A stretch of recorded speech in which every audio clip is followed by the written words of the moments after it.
इस पागल महिला ने गलती से नदी किनारे एक छोड़ा हुआ बच्चा खोज लिया। वो तुरंत उसके पास भागी और देखा कि बच्चे के गले में एक महंगी जेड की लॉकेट थी, लेकिन उसे बच्चे के पेरेंट्स कहीं नहीं मिले। इसलिए उसने फैसला किया कि वो उस लड़के को गोद ले लेगी। उसे ये नहीं पता था कि उस लड़के का पापा, जो एक कंपनी का चेयरमैन था, अपने खोए हुए बेटे को 18 साल से ढूंढ रहा था। 18 साल बाद वो पागल महिला जिसने कचरा बेचकर लड़के को पाला था, अब उसका बेटा इतनी मेहनत से पढ़ाई करके एक प्रेस्टिजियस यूनिवर्सिटी में एडमिशन पाने में सफल हो गया। लेकिन जब उसे एडमिशन का लेटर मिला तो उसने अचानक अपनी माँ को कहा कि वो अब स्कूल छोड़ने की सोच रहा है। माँ ये सुनकर हैरान हो गई और गुस्से में उसे थप्पड़ मार दिया। फिर तुरंत ही उसे अपनी गलती का एहसास हुआ और बेटे को गले लगा लिया। उसने कहा कि ट्यूशन फीस की चिंता मत करो, वो अपने भाई से पैसे उधार ले आएगी। लेकिन उसके भाई ने बहुत पहले उससे सारे रिश्ते तोड़ दिए थे। जब महिला अपने भाई के पास पहुंची तो उसने पैसे देने से साफ मना कर दिया और उसकी पत्नी ने महिला का अपमान किया। पत्नी ने शर्त रखी कि अगर पैसे चाहिए तो उसे घुटनों पर बैठकर माफी मांगनी होगी। महिला ने मजबूरी में घुटने टेक कर माफी मांगी, लेकिन उसके साथ धोखा हुआ। भाई की पत्नी ने उसे असली पैसे की जगह नकली नोट दे दिए। अपनी मानसिक हालत की वजह से महिला असली और नकली पैसे में फर्क नहीं कर पाई।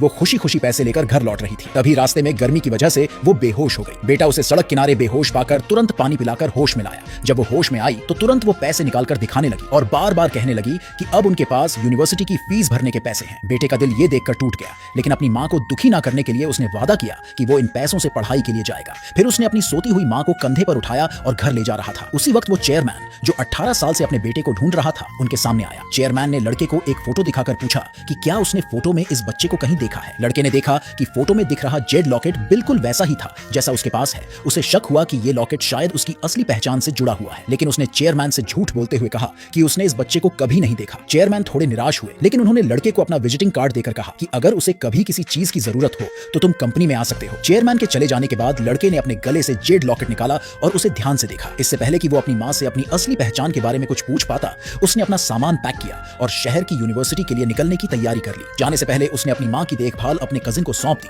और वादा किया कि वो हर महीने उनके खर्चों के लिए पैसे भेजेगा। उसकी माँ ने उसे उसके पसंदीदा स्नैक्स दिए। वो खाते हुए दुखी महसूस कर रहा था। उसने जमीन पर घुटने टेक कर अपनी माँ को कई बार प्रणाम किया और वादा किया कि वो कुछ बड़ा हासिल करेगा और उसका कर्ज चुकाएगा। इसके बाद भारी मन से उसने गांव छोड़ दिया। यूनिवर्सिटी में रहते हुए उसने कई पार्ट टाइम जॉब्स की, फ्लायर्स बांटना, कंस्ट्रक्शन साइट्स पर काम करना और यहाँ तक कि रेस्टोरेंट्स में बर्तन धोना। वो हर वो काम करता जो उसे पैसे कमाने में मदद करता था, क्योंकि हर महीने उसे अपने कजिन को पैसे भेजने होते थे। लेकिन उसका कजिन ना सिर्फ उसके भेजे हुए सारे पैसे खुद रख लेता था, बल्कि पागल महिला को भी मजबूर करता था कि वो कैमरे पर दुखी बनकर लाइव स्ट्रीम करे, ताकि व्यूअर्स से सहानुभूति हासिल की जा सके और गिफ्ट्स और डोनेशन मिल सके। लेकिन जल्द ही उस कजिन को अपनी बेदिल हरकतों की भारी कीमत चुकानी पड़ी, क्योंकि लड़के की किस्मत बदलने वाली थी। एक दिन जब वो चेयरमैन की कंपनी में पानी डिलीवर कर रहा था, चेयरमैन ने उसके गले में जेड लॉकेट देखा। चेयरमैन को तुरंत शक हुआ कि ये लड़का शायद उसका वही बेटा हो सकता है जिसे वो पिछले 18 सालों से ढूंढ रहा था। उसने अपने असिस्टेंट को लड़के का बैकग्राउंड चेक करने का ऑर्डर दिया।